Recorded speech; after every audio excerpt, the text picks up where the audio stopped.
नमस्कार, आप देख रहे हैं अपना बिहार। मैं हूं शुभे मिश्रा आपके साथ। चलिए करते हैं बुलेटिन की शुरुआत और सबसे पहले एक बड़ी और दुखद खबर आपको दे दें। मुलायम सिंह यादव अब नहीं रहे, उनका निधन हो गया है। गुरुग्राम में उन्होंने आखिरी सांस ली। मेदांता अस्पताल में वो लंबे वक्त से भर्ती थे और आज सुबह सुबह उन्होंने अंतिम सांस ली है।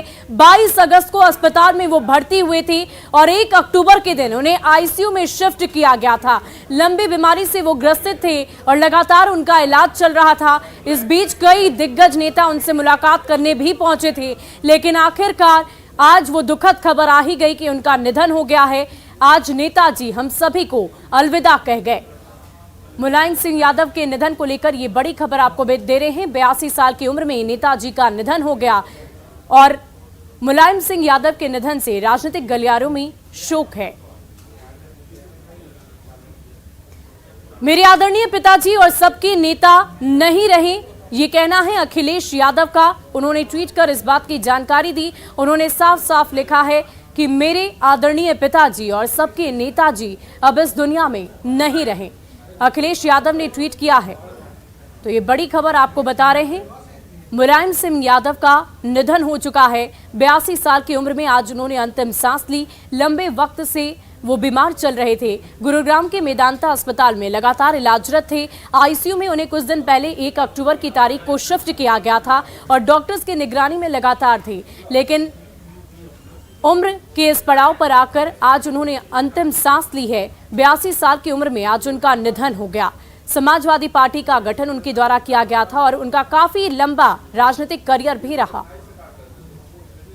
और 2003 में तीसरी बार सीएम बने और 4 साल तक गद्दी पर रहे। 1996 में जब देवगौड़ा सरकार बनी तब मुलायम उसमें रक्षा मंत्री भी रहे। तो ऐसा था मुख्यमंत्री और कह सकते हैं कि मुलायम सिंह यादव जो पूर्व मुख्यमंत्री उत्तर प्रदेश है, उनका राजनीतिक करियर रहा। इतना लंबा राजनीतिक करियर और एक सादगी भरा जीवन मुलायम सिंह ने हमेशा जिया। एक पहलवान के तौर पर, एक किसान के तौर पर, एक नेता के तौर पर वो सबके चहेते बने रहे। और अंतिम समय में भी जब वो अस्पताल में भर्ती थे तो लोगों का आना अस्पताल में लगातार जारी था, दुआओं का दौर लगातार जारी था। अगर डॉक्टर एक तरफ मशक्कत कर रहे थे उन्हें बचाने की, तो दूसरी तरफ दुआओं में उन्हें किसी तरह से कोशिश यही की जा रही थी कि दुआएं उन्हें लगे और वो बिल्कुल ठीक हो जाएं, लेकिन ऐसा हुआ नहीं। आज सुबह अब से कुछ देर पहले खबर आई कि अब मुलायम सिंह यादव नहीं रहे और इसके बाद शोक की लहर दौड़ गई। हमारे साथ अलाउद्दीन भी जुड़े हुए हैं। अलाउद्दीन, अगर लखनऊ की बात की जाए, जिस गली में, जिस जगह पर आप खड़े हैं, वहां मुलायम ने सालों साल राजनीति की, अभी वहां पर क्या देख पा रहे हैं आप? देखिए, समाजवादी पार्टी का जब फॉर्मेशन हुई 1992 में, उससे पहले ही वो एक बार मुख्यमंत्री सन 1989 में बन चुके थे। तब उनका पार्टी ऑफिस हुआ करता था राजभवन रोड पर 6A। आजकल वो जो है राज संपत्ति विभाग के अंडर में है और वहाँ पर उत्तर प्रदेश सरकार के राज्यमंत्री रहते हैं। उसके बाद जब वो बनते हैं मुख्यमंत्री और सीधा फिर ये कोठी अलॉट होती है संजय सिंह अमेठी के, जो कि मंत्री भी रहे हैं, बड़े नेता कांग्रेस के रहे हैं। फिर ये कोठी अलॉट होती है राज संपत्ति विभाग से समाजवादी पार्टी कार्यालय को। यानी कि समाजवादी पार्टी जब से फॉर्म हुई तब से लेके अब तक दफ्तर यही रहा, कर्मस्थली यही रही। एक बार मैं कोशिश करता हूँ, जरा सा गोपी अंदर आएंगे। हालांकि दफ्तर में सिर्फ कुछ कर्मचारी और कुछ सिक्योरिटी के लोग हैं, मैक्सिमम लोग दिल्ली चले गए हैं। तो ऐसे में यहाँ पर पूरी तरह सन्नाटा पसरा हुआ है और जैसे जैसे खबर मिल रही है लोगों को, वैसे वैसे जो है तमाम कर्मचारी यहाँ पर आ रहे हैं। बहुत सारे लोगों को भी यकीन नहीं हो रहा, लेकिन ऑफिशियली ट्विटर हैंडल से, क्योंकि जब ट्वीट हो गया तो ऐसे में तमाम लोगों के चेहरे मायूस हो गए। पार्टी कार्यालय पूरी तरह से खाली नजर आ रहा है। कोई यहाँ पर अभी तक कर्मचारी और जिम्मेदार आदमी नहीं, क्योंकि सारे लोग दिल्ली का रुख कर रहे हैं। लेकिन इस कर्मस्थली को दिखाने के पीछे मेरा मकसद यही था कि वही कर्मस्थली है जिसमें आने के बाद और मेहनत करने के बाद समाजवादी पार्टी के संरक्षक यानी मुलायम सिंह यादव ने एब्सोल्यूट एक बार 39 सीटें भी लोकसभा की जीती जब वो रक्षा मंत्री बने। साथ ही वो 3 दिन बाद जब मुख्यमंत्री बने। इसके अलावा समाजवादी पार्टी की एब्सोल्यूट मेजॉरिटी की जब सरकार बनती है तो यही कार्यालय था, ऑपरेशन सेंटर यही था। इस बार का भी इलेक्शन का पूरा ऑपरेशन सेंटर यही था। तो ऐसे में समाजवादी पार्टी कार्यालय ये था। इसके अलावा आप जैसे ही बाहर निकलेंगे कार्यालय से, ज्यादा दूर नहीं, बिल्कुल बमुश्किल 100 से 150 फीट की दूरी होगी। जरा जूम करेंगे, जहां पर जो है आपको फ्लीट की गाड़ियां दिख रही हैं, ये उनका आवास था। तो इतनी दूरी थी तो ऐसे में मुलायम सिंह यादव की दफ्तर से अपने काम के प्रति एक राजनेता के तौर पर लगाव का जो मामला है, वो दफ्तर में तो नहीं रहते थे, ये बात बिल्कुल बदस्तूर है, लेकिन आप ये भी देखिए कि दूरी बिल्कुल नहीं थी, न मन की, न दिल की, न दिमाग की। तो ऐसे में विक्रमादित्य मार्ग पीछे, ठीक इसके पीछे अखिलेश यादव का अपना निजी आवास है, ठीक इसके पीछे करीब उनका आवास यहाँ से 300 मीटर की दूरी पर होगा। तो यानी कि इस पूरे रोड पर ही समाजवादी पार्टी का पूरा जो फंक्शनल वर्क है, ऑपरेशनल वर्क है, इसी रोड पर होता है। हालांकि राजधानी लखनऊ में उनकी जो यादें जुड़ी हुई हैं, इसके ठीक पीछे 5 कैलाश मार्ग है, यानी 6A राजभवन जो चौराहा है पीछे जो देख रहे हैं, वहां पर उनका दफ्तर जो सबसे पहले अलॉट हुआ था, जो RLD में हुआ करते थे। तो वहां से मुख्यमंत्री बनने के बाद सीधा इस दफ्तर के पीछे 5 कैलाश मार्ग पे जाते हैं, 5 कैलाश मार्ग से निकल करके इस दफ्तर का रुख होता है, फिर उनका आवास, निजी आवास इधर बन जाता है। यानी ये जो करीब 400-500 मीटर का रेडियस है, सियासी तौर से मुलायम सिंह यादव के लिए ये सारा का सारा काम करने का उनका क्षेत्र था। लेकिन बला शक शुबह जब आप देखेंगे कि सियासत में भारत की आज़ादी के बाद जो है कांग्रेस अपने उच्चतम स्तर पर थी, उसको चैलेंज करने वाला कोई नहीं था। एक बार जब इमरजेंसी लगी तो थोड़ी चैलेंजिंग पोजीशन आई, जनता पार्टी की सरकार बनी, फिर कांग्रेस ने अपनी तमाम स्पीड को पकड़ लिया। लेकिन उस वक्त उत्तर प्रदेश में अगर कांग्रेस को चैलेंज करने वाला कोई था और उस तमाम चीज़ों को अलग करके वंचितों को और खासतौर से ओबीसी वर्ग की राजनीति करने वाला जो था, वो सारे के सारे मुलायम सिंह यादव थे। साफ तौर से ऐसा सूरज अस्त हुआ है जिसने राजनीति में नए नए आयाम दर्ज किया और इस बात को साबित किया कि जमीन पर रह करके न सिर्फ जनता की सेवा की जा सकती है, बल्कि उनकी बेहतरी और भलाई के लिए बहुत सारे काम किए सकते हैं। तो ऐसे में मुलायम सिंह का जाना समाजवादी पार्टी के लिए नहीं, बल्कि सियासी सीमा से कैसे वो बाहर थे, इस बात का अंदाजा आप लगा सकते हैं जिस दिन वो भर्ती हुए थे। यानी कि पिछले रविवार के दिन ही, कल एक हफ्ते हुए हैं, रविवार को यहाँ से अखिलेश यादव 12-1 बजे दिल्ली के लिए रवाना होते हैं। मुख्यमंत्री योगी आदित्यनाथ का ट्वीट, दोनों डिप्टी CM, प्रधानमंत्री, राहुल गांधी, तमाम लोगों के ट्वीट, तमाम लोगों की संवेदनाएं, मदद करने की बात, हर तरह से तमाम डॉक्टर लगे रहे, एम्स के डॉक्टर भी आए, यानी पूरा हिंदुस्तान कैसे एकाएक एक हो गया। तो ऐसे में बाउंड्री लाइन नहीं थी उनके लिए, कोई ऐसी सीमा नहीं थी जिसको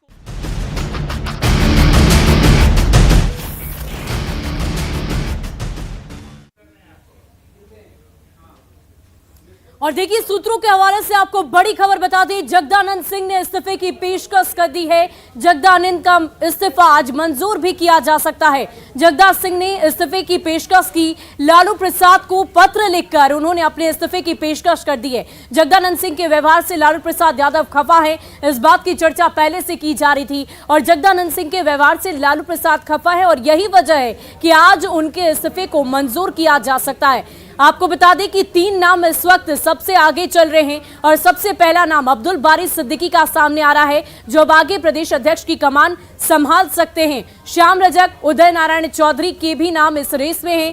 कल नए प्रदेश अध्यक्ष की घोषणा की जा सकती है, इस बात की चर्चा लगातार की जा रही है। तो ये बड़ी खबर आपको सूत्रों के हवाले से बता रहे हैं, जगदानंद सिंह ने अपने इस्तीफे की पेशकश कर दी है।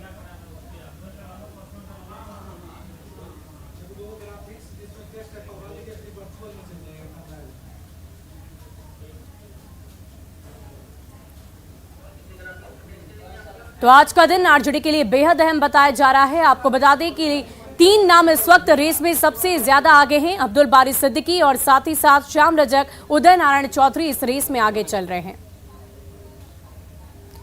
और देखिए, आरजेडी के लिए आज का दिन बेहद अहम और खास है। आज 12वीं बार आरजेडी के अध्यक्ष पद पर लालू प्रसाद की ताजपोशी की जाएगी।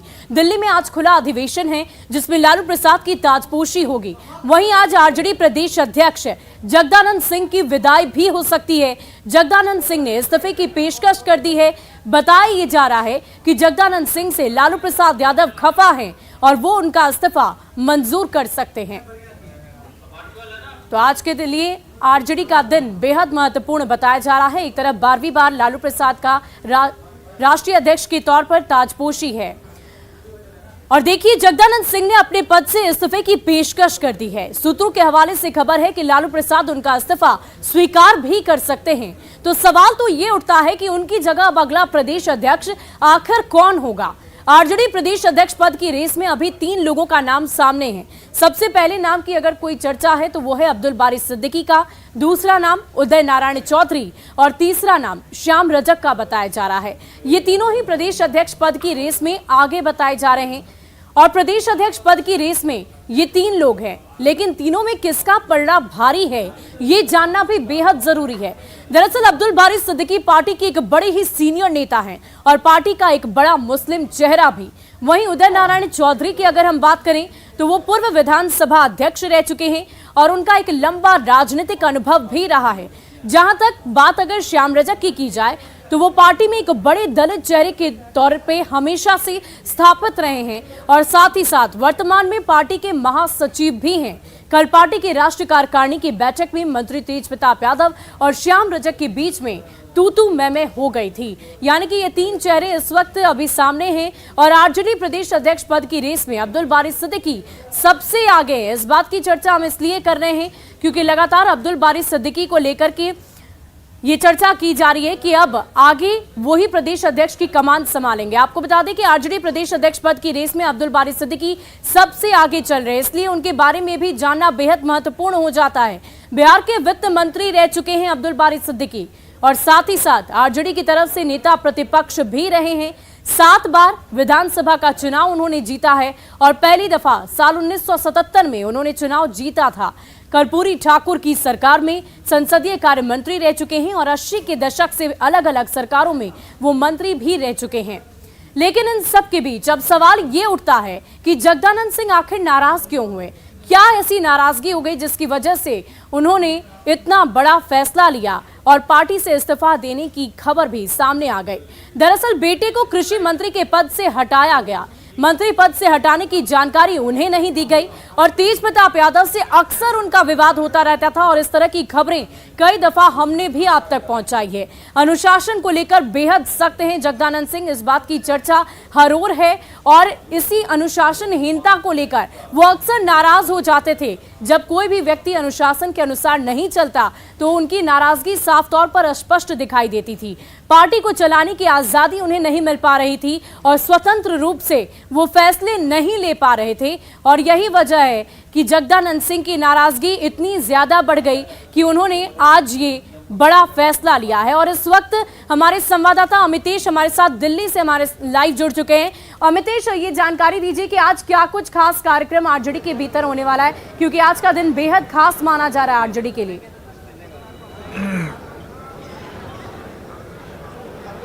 देखिए, आरजेडी का राष्ट्रीय अधिवेशन आज खुला अधिवेशन हो रहा है दिल्ली के ताल कटोरा स्टेडियम में। आपको दिखाने की हम कोशिश करेंगे किस तरह से यहाँ पर दिल्ली के ताल कटोरा स्टेडियम में तमाम तैयारियां पूरी हो चुकी हैं। आरजेडी के सभी नेता यहाँ पर मौजूद हैं, यहाँ पर पहुंचने शुरू हो गए हैं। मनोज झा हैं और बाकी तमाम जो नेता यहाँ पर पहुंचने शुरू हो गए हैं।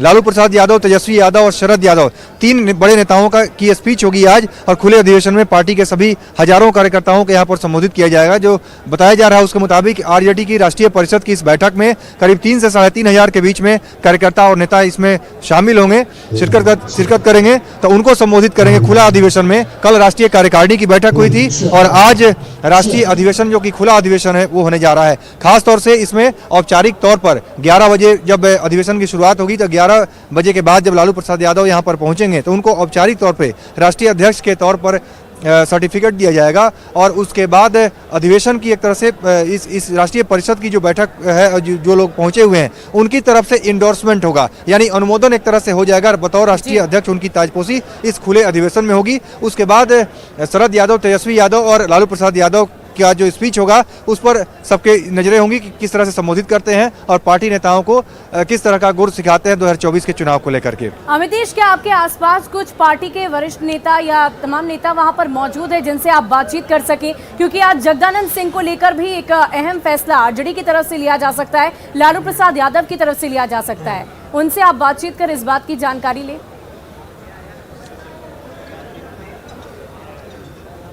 देखिए, जगदानंद सिंह कल भी नहीं पहुंचे थे कार्यकारिणी की बैठक में। आज राष्ट्रीय अधिवेशन की जो होने जा रहा है खुला अधिवेशन, उसमें भी शामिल नहीं हुए हैं, दिल्ली नहीं पहुंचे हैं।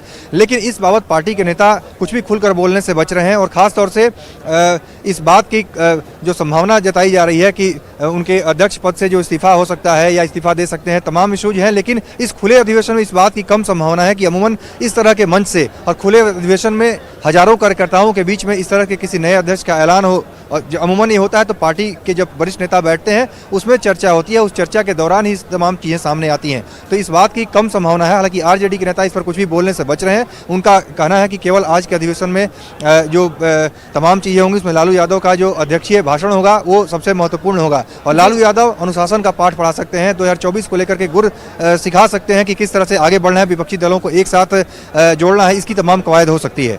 बहुत बहुत शुक्रिया अमितेश हमारे साथ जुड़ने के लिए, तमाम तस्वीरों को दिखाने के लिए। और देखिए आज लालू प्रसाद एक बार फिर आरजेडी के राष्ट्रीय अध्यक्ष बनने वाले हैं और 12वीं बार आज उनकी ताजपोशी होने जा रही है। लेकिन उससे पहले कल उन्होंने अपनी पार्टी की कमान एक तरह से तेजस्वी यादव को दे दी और इससे साबित ये हो गया है कि अब आरजेडी का मतलब सिर्फ और सिर्फ तेजस्वी यादव है।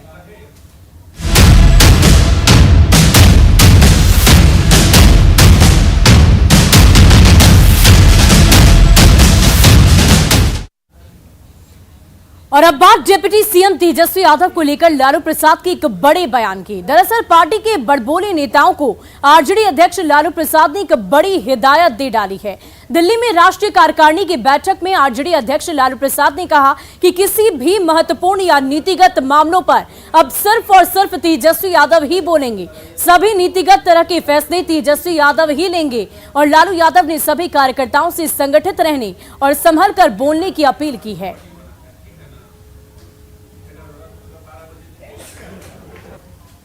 आप सभी साथियों को एक बार तेजस्वी ने संगठित रहिए, एकता बन रही और एकता में ही ताकत है। हमें इधर उधर नहीं भागना चाहिए और कुछ भी बोलने के पहले ये संभल करके बोलना चाहिए कि सब तेजस्वी बोलेंगे, कोई दिमाग नहीं है। हर आदमी नहीं बोलेगा, किसी मुंह से क्या निकल जाएगा मामला गड़बड़ हो जाता है। इसलिए ये मीटिंग करके हम लोगों ने तय किया, तिवारी जी यही है कि जो भी नीतिगत मामले में जो भी समस्या है उसका फैसला प्रेस को, मीडिया को तेजस्वी देंगे। और तेजस्वी यादव पर क्या कुछ बोले हैं लालू प्रसाद यादव, इसकी भी जानकारी आपको दे देते हैं। सब तेजस्वी बोलेंगे, कोई भी बयान नहीं देगा, ये कहना है आरजेडी सुप्रीमो लालू प्रसाद यादव का। अभी अभी हमने आपको उनका बयान भी सुनवाया। नीतिगत मामले में तेजस्वी ही सबको जानकारी देंगे, हर एक आदमी नहीं बोलेगा। इस बात की चर्चा आरजेडी सुप्रीमो लालू प्रसाद यादव ने की है और कहा कि किसके मुंह से क्या निकल जाए, कब क्या गड़बड़ हो जाए, क्या इधर उधर झांकना पड़ जाए, इस बात की जानकारी उन्होंने दी कि इस तरह का काम नहीं करना है और पार्टी के को लेकर कुछ भी अगर बात कहनी है तो सिर्फ और सिर्फ तेजस्वी यादव ही कहेंगे। लालू प्रसाद ने ऐसा क्यों कहा, ये भी एक बड़ा सवाल है कि आखिर इस बात की चर्चा उन्होंने क्यों की। दरअसल 8 अगस्त को सियासत में एक बड़ी हलचल हुई थी जब नीतीश कुमार ने एनडीए छोड़ने वाले थे और जब नीतीश कुमार महागठबंधन में आ रहे थे। ये एक बड़ी सियासी हलचल बिहार में देखने को मिली जब महागठबंधन की सरकार बनने वाली थी, सत्ता परिवर्तन तय माना जा रहा था और तब तरह तरह के बयान सामने आ रहे थे। आरजेडी ने मीडिया सेल को भंग कर दिया और बयान देने के लिए सिर्फ 2 लोग ही अधिकृत किए गए, तेजस्वी और जगदानंद सिंह को ही अधिकृत किया गया और ये ही दोनों पार्टी को लेकर या सरकार गठन को लेकर किसी तरह की बात सामने रख रहे थे। तेजस्वी यादव ही आखिर क्यों, ये भी एक बड़ा सवाल है। पार्टी के भीतर खाने कई वरिष्ठ नेता भी हैं, साथ ही साथ अन्य भी कई लोग मौजूद हैं, लेकिन आखिर भरोसा सिर्फ और सिर्फ तेजस्वी यादव पर ही क्यों। दरअसल तेजस्वी यादव ने अपनी नेतृत्व की क्षमता कई दफा साबित कर दी है। 2020 का विधानसभा चुनाव अपने दम पर उन्होंने लड़ा और 2020 में लालू की छत्र छाया से निकलने की कोशिश उनके द्वारा की गई। पोस्टरों से लालू प्रसाद की तस्वीरें भी हटा दी गई और हर जगह सिर्फ और सिर्फ तेजस्वी ही नजर आने लगे थे। तेजस्वी के नेतृत्व में चुनाव लड़ा गया, आरजेडी को अप्रत्याशित सफलता भी मिली और नेता प्रतिपक्ष के रूप में उन्होंने खुद को स्थापित किया, खुद को साबित भी किया। डिप्टी सीएम के रूप में भी उन्होंने अपनी क्षमता दिखाई है और लोगों ने राष्ट्रीय अध्यक्ष बनाने की मांग भी की और यही वजह है कि आरजेडी सुप्रीमो लालू प्रसाद यादव को अपने छोटे लाल यानी कि बिहार के डिप्टी सीएम तेजस्वी यादव पर पूरा भरोसा है। और चलिए बढ़ते हैं अन्य खबरों की ओर। गोपालगंज से ये बड़ी खबर आपको बता रहे हैं। रिंग बांध में तेजी से रिसाव हो रहा है। बंजरिया सल्लेपुर रिंग बांध में ये रिसाव की खबर सामने है। सिधवलिया प्रखंड में स्थित ये बांध है और कई गांवों पर बाढ़ का खतरा अब मंडरा रहा है। सारण तटबंध पर यह बाढ़ का दबाव बनेगा और डीएम मौके के लिए रवाना हो गए हैं। जल संसाधन विभाग की टीम भी मौके पर मौजूद है, अलर्ट मोड पर है। तटबंध को बचाने की पूरी मुकम्मल कोशिश की जा रही है। तो ये बड़ी खबर आपको गोपालगंज से बता रहे हैं, जहां बांध से रिसाव हो रहा है और रिसाव की वजह से लोग दहशत में। ये तस्वीरें आप देख पा रहे होंगे किस प्रकार से तेजी से पानी का बहाव देखने को मिल रहा है। और इस पूरी खबर की अधिक जानकारी के लिए हमारे संवाददाता गोविंद हमारे साथ फोन लाइन पर जुड़ चुके हैं। गोविंद, क्या कुछ जानकारी मिल पा रही है? ग्रामीण काफी डरे सहमे से नजर आ रहे हैं। क्या तैयारियां जल संसाधन विभाग की तरफ से की जा रही है?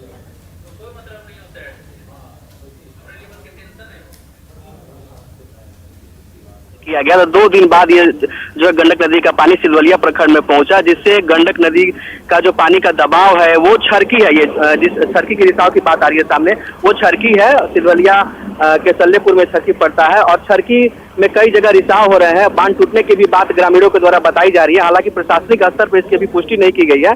जो गोपालगंज के डीएम है डॉक्टर नवल किशोर चौधरी और एसपी अनंत कुमार मौके के लिए रवाना हो गए हैं। इसके अलावा जल संसाधन विभाग की टीम है, सुबह से ही वहाँ कैंप की हुई है और गांव के जो निचले इलाके में लोग हैं, तकरीबन ऐसे 6 गांव है जहां के लोगों को ऊंचे स्थानों पर जाने के लिए अपील की जा रही है और जो टीम है वो बांध के बचाने में जुटी हुई है। जी, बहुत बहुत शुक्रिया गोविंद हमारे साथ जुड़ने के लिए, तमाम जानकारी के लिए। और फिलहाल इस बुलेटिन में अभी के लिए बस इतना ही। आप बने रहे न्यूज़ 18 बिहार झारखंड के साथ।